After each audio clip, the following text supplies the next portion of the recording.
बिस्मिल्लाहिर्रहमानिर्रहीम। अस्सलाम वालेकुम। मैं हूं आबिद अजीज़ और आज मैं डिस्कस करूंगा बायोप्लास्टिन नंबर 13 यानी कि 13 को, जो कि ल्यूकोरिया के लिए इस्तेमाल किया जाता है।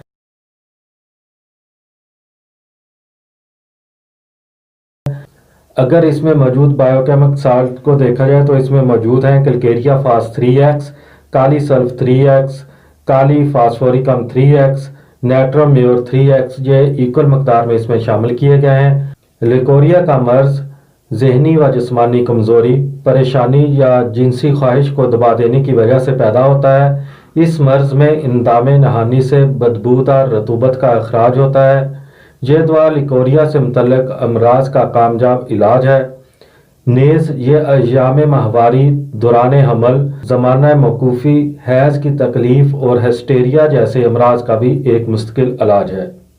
अगर इसकी डोज को देखा जाए तो बड़ों के लिए 4 गोलियां और छोटों के लिए 2 गोलियां दिन में 4 मरतबा इस्तेमाल कर सकते हैं, 3 घंटे के वक्फे के साथ। उम्मीद करता हूं कि आपको ये वीडियो अच्छी लगी होगी। अगर आप होम्योपैथिक बायोप्लास्टिन्स के बारे में मज़ीद इन्फॉर्मेशन हासिल करना चाहते हैं तो मेरी रिक्वेस्ट है कि इस चैनल को सब्सक्राइब करें। नेक्स्ट वीडियो तक मुझे दें इजाज़त। अल्लाह हाफिज़।